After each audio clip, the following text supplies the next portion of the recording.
Hello friends, welcome to my channel. In this class, we will discuss about rules for K-map.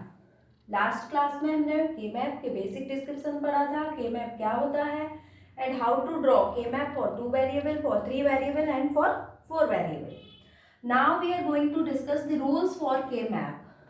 Okay? तो हम के map से Boolean expressions को solve कैसे करेंगे, कैसे सिंप्लीफाई करना है हमें, इसके लिए क्या रूल्स लगेंगे, हम ये सबसे पहले देखेंगे।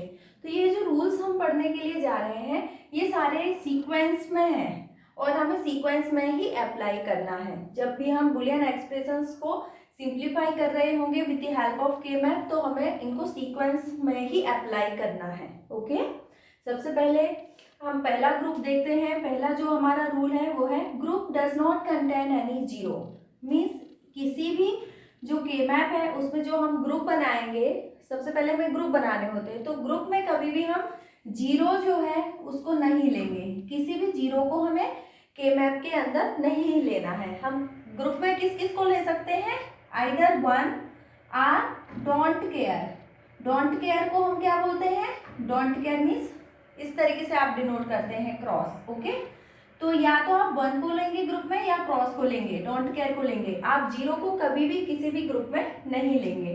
दूसरा हमारा रूल होता है ऑक्टेट। इसका मतलब है कि आपको हमेशा 8 जो है 8 का ग्रुप पहले बनाना है। आप देखेंगे कि वन और डोंट केयर से यदि कोई ग्रुप बन रहा है जिसमें मैक्सिमम कितने हैं, 8 है, 8 वंस है, या इसमें कुछ डोंट केयर भी हो सकते हैं, तो सबसे पहले आपको 8 का ग्रुप बनाना है। सबसे पहले आपको ज्यादा से ज्यादा वाला ग्रुप बनाना है। ओके, तो पहले हम 8 का ग्रुप देखेंगे। देन क्वाड मीन्स हमें 4 का ग्रुप देखना है। 4 का ग्रुप कैसे होगा आपका, 4 का ग्रुप जैसे कि 1 1 1 1 इस तरीके से हो सकता है। तो हमें सबसे पहले क्या देखना है, फिर यदि 8 का बन गया है आपका या 8 का नहीं अवेलेबल है तो हम फिर 4 का ग्रुप देखेंगे कि कौन कौन से ग्रुप 4 के ग्रुप बन रहे हैं। ओके, अब 4 का भी आपका हो गया है। सपोज अब 4 का कोई ग्रुप नहीं है आप बनाने के लिए, तो आप देखेंगे पेयर्स। ओके, जैसे कि पेयर्स का आपका इस तरीके से बन सकता है, या फिर 1 हो और एक डोंट केयर हो, या फिर यहाँ पर डोंट केयर हो और 1 हो। इस तरीके से आपको पेयर्स के ग्रुप बनाने हैं। ओके, नेक्स्ट जो है पेयर्स भी बन गया आपका।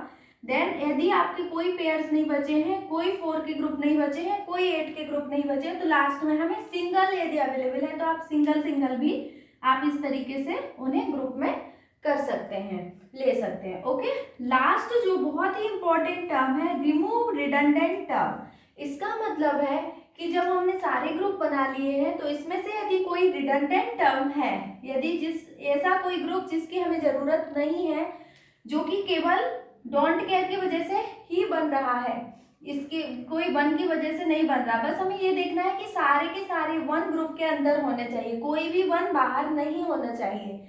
यदि कोई ऐसा ग्रुप है जो केवल डोंट केयर की वजह से ही बना हुआ है तो हम उस वाले ग्रुप को क्या कर देंगे, रिमूव कर देंगे। ये हमारे सीक्वेंस वाइज के मैप के रूल्स हैं जो कि के मैप को सॉल्व करने के लिए हम यूज करेंगे। Okay, so these are the rules. That's all for today. In the next video we will discuss about how to solve for 2 variable, for 3 variable and also for 4 variable. Okay, so thank you so much. If you like my video please like, share and subscribe.